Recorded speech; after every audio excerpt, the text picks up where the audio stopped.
बिस्मिल्लाहिर्रहमानिर्रहीम। अस्सलाम वालेकुम व्यूअर्स, आई होप आप सब खैरियत से होंगे। हाँ जी व्यूअर्स, आज हम आपसे मिक्स दाल की रेसिपी शेयर कर रहे हैं जो नहायत ही टेस्टी बनती है। जिसके लिए 1.5 कप हमने दाल चना ले ली है। इसको अच्छे तरीके से वॉश करके हमने तकरीबन आधे घंटे के लिए भिगो दिया। और साथ में हमने 1 कप दाल मसूर की ले ली है। इसको भी अच्छे तरीके से हमने सॉफ़ कर लिया है। और साथ में हमने 2 दरमियाने साइज़ के प्याज ले लिए हैं, 2 से 3 टमाटर ले लिए हैं और 4 से 5 हरी मिर्चें ले ली हैं। तो चलते हैं हमें रेसिपी की तरफ। फर्स्ट ऑफ ऑल एक प्रेशर कुकर हमने ले लिया, उसमें हस्बे ज़रूरत पानी हमने ऐड कर दिया। पानी को अच्छे तरीके से गर्म कर लिया है और उसके बाद इसमें दाल चना ऐड कर लेंगे। चने की दाल ऐड करने के बाद इसमें मसूर की दाल ऐड करेंगे। दाल जो है वो आप अपनी ज़रूरत के मुताबिक कम या ज़्यादा ऐड कर सकते हैं। दोनों दालें ऐड करने के बाद इसमें हम प्याज ऐड कर लेंगे, टमाटर ऐड कर लेंगे और साथ में ही हम हरी मिर्चें इसमें ऐड कर देंगे।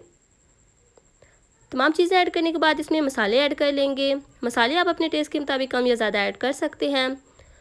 1.5 टेबल स्पून हम इसमें लाल मिर्च पाउडर, 1/2 टेबल स्पून मोटी कुटी हुई लाल मिर्च, 1/2 टेबल स्पून हल्दी, 1/2 टेबल स्पून नमक इसमें ऐड कर रहे हैं। तमाम मसाले ऐड करने के बाद प्रेशर कुकर का ढक्कन लगा देंगे और विसल लगा देंगे। और जब विसल की आवाज़ आना स्टार्ट होगी उसके बाद टाइम नोट कर लेंगे और 4 मिनट तक हम इसको पका लेंगे। हाँ जी व्यूअर्स, विसल हमने उतार लिया है, ढक्कन भी उतार लिया है। दाल हमारी अच्छी तरीके से सॉफ्ट हो चुकी है, गल चुकी है, रेसिपी हमारी पक्का रेडी हो चुकी है।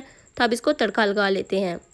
तड़का लगाने के लिए सबसे पहले हमने एक पैन ले लिया, उसमें हमने हस्बे ज़रूरत घी ऐड कर दिया और उसमें हमने 1 टेबल स्पून अदरक लहसुन का पेस्ट ऐड कर दिया है। अब इसको लो फ्लेम पे हम अच्छे तरीके से फ्राई कर लेंगे। और साथ में हमने 3 से 4 हरी मिर्ची ऐड कर ली हैं और 2 जो है हमने रेड कलर की वो काट कर इसमें ऐड कर दी हैं।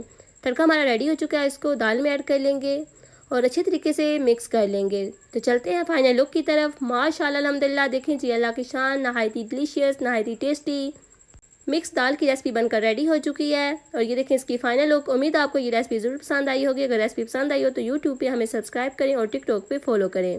दाल चना और साबुत मसूर की रेसिपी बनकर रेडी हो चुकी है।